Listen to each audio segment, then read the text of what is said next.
Coup de pilon, David Diop, poésie, présence africaine.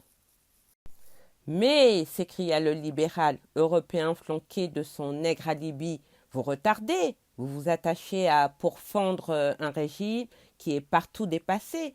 Il s'agit aujourd'hui de contribuer à la création d'un nouvel humanisme eurafricain, dépassé, voire en Guinée où l'on s'attaque sans contrainte à la décolonisation intégrale, oui, mais ailleurs, là où règne l'entente, par exemple, en vérité, il s'agit plutôt de noyer le problème de l'indépendance nationale dans de prétendus ensembles égalitaires et fraternels où le protecteur continuera en fait à imposer son nationalisme et sa culture aux protégés.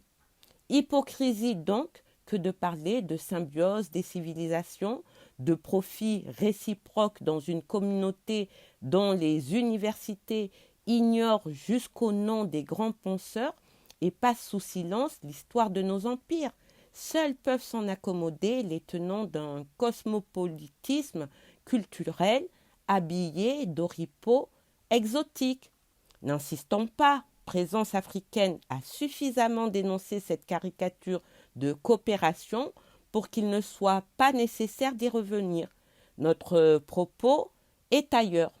Il est de montrer à travers l'exemple guinéen que seule la souveraineté politique totale peut, en libérant les initiatives, hâter l'évolution générale de l'Afrique.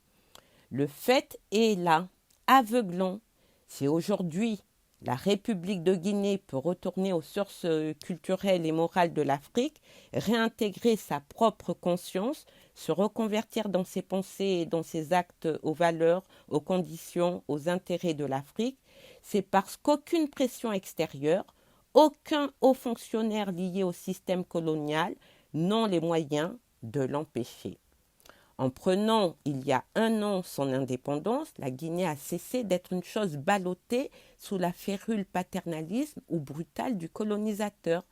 Elle s'attelle désormais à la construction de nouvelles structures et entreprend de liquider définitivement le complexe d'infériorité créé par un enseignement faussé à la base. Cet enseignement reposait sur une sorte de manichéisme à la fois naïf et dangereux. D'un côté l'Occident, tout imprégné d'art, de culture, de traditions morales élevées, de l'autre une Afrique repliée dans son asile de barbarie, en proie aux luttes intestines et que vient sauver la paix européenne. Pour se convaincre qu'il n'y a dans ces lignes aucune trace d'exagération, il suffit de se reporter à un quelconque livre d'histoire à l'usage des petits Africains. C'est à cette interprétation trop commode du monde que s'est attaquée la République de Guinée en mettant en place, dès les premiers mois de l'indépendance, une commission chargée de la réforme de l'enseignement. Après un examen critique approfondi de la conception et de l'orientation de l'enseignement colonial, les responsables s'attachèrent à donner au programme scolaire un contenu qui permette à l'Africain de se réhabiliter à ses propres yeux et de regarder enfin le monde non plus à travers les jugements égocentriques du colonisateur, mais à partir des réalités objectives. Désormais, dans les écoles guinéennes, les hauts faits historiques ne seront plus le monopole de l'Occident. Celui-ci cesse d'être le centre du monde et l'Asie se voit attribuer une place de choix. Les grandes révolutions du XXe siècle, soviétiques et chinoises, prudemment escamotées dans les anciens programmes, retiendront toute l'attention qu'elles méritent et les civilisations d'Afrique noire, ses réalisations politiques, sociales et culturelles seront étudiées en priorité. De plus, et c'est là un fait capital, l'enseignement des langues africaines devient obligatoire. En littérature, bouleversement identique dans le classement des valeurs, Cela s'avérait d'autant plus nécessaire que la méthode jusqu'ici employée consistait à encombrer les programmes d'auteurs de troisième ordre qui n'avaient même pas le mérite de représenter le courant progressiste de la pensée européenne et à faire avaler à toute allure aux jeunes Africains, une montagne de textes étrangers à la sensibilité et aux besoins de notre temps. En rompant avec l'ordre colonial, la nation guinéenne a du même coup éliminé le danger de cette sorte de littérature qui, pour rendre l'expression d'un critique français, ne pouvait être à l'école qu'une série d'anecdotes et dans l'actualité l'inutile pleureuse des métaphysiques mortes. Débarrassée du fracas des habiletés formelles et des obscurités sournoisement entretenues, la littérature joue enfin pleinement son rôle qui est d'abord de formation et de contribution au progrès humain. C'est ainsi qu'une large place est accordée aux encyclopédistes, au romantisme social, aux poètes et romanciers, de quelque nationalité qu'ils soient, qui ont, par leurs œuvres, lutté contre l'injustice et témoigné en faveur de la dignité humaine.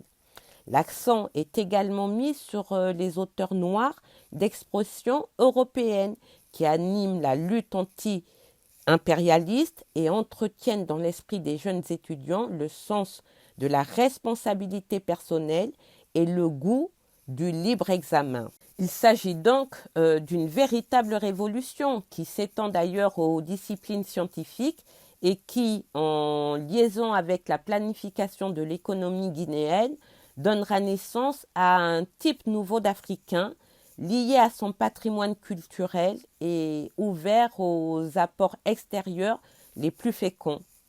On objectera que l'indépendance ne résout pas magiquement tous les problèmes, qu'il faut se garder d'un optimisme béat et des tentations de l'isolement. Nous répondons que c'est la colonisation qui faisait de l'Afrique un terrain de chasse gardée, que c'est elle qui isolait l'Africain de son milieu naturel et du reste du monde. L'indépendance de la Guinée ne fabriquera certes pas d'une façon automatique génie et chef-d'œuvre, mais elle a créé les conditions d'un libre développement de la pensée. Elle permet aujourd'hui à un candidat au baccalauréat de soutenir dans une dissertation et sans craindre l'ajournement toutes les idées considérées hier encore comme subversives.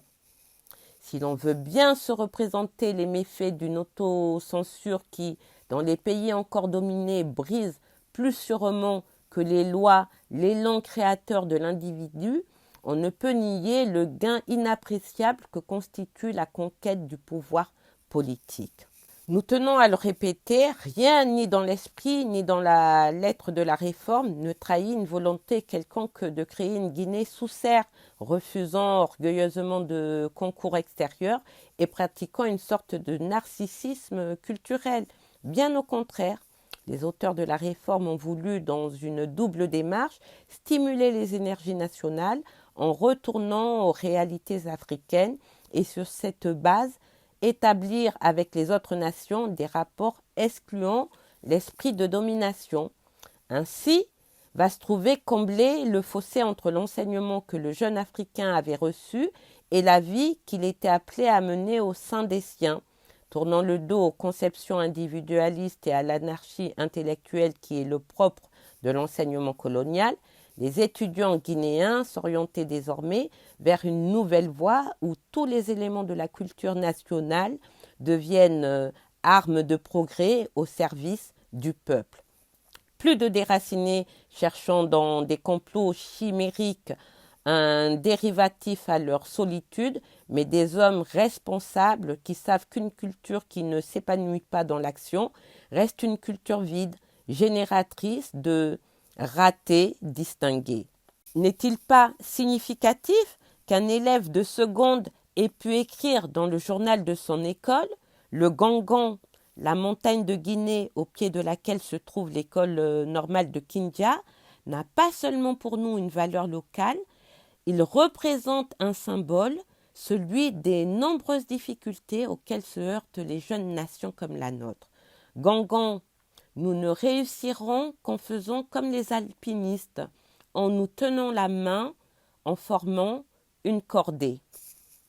Tel est le climat nouveau dans lequel se déroule le processus de décolonisation. Des pièces de théâtre exaltant les grands moments de la résistance africaine au colonialisme se multiplient. Poèmes et chants rythmant l'édification de l'indépendance se propagent à travers le pays. Dans tout cela, nulle trace de haine raciste, de chauvinisme revanchard, mais la volonté de discerner et d'appliquer ce qui correspond d'abord aux nécessités nationales. Demain, de nouvelles nations africaines retrouveront leur souveraineté.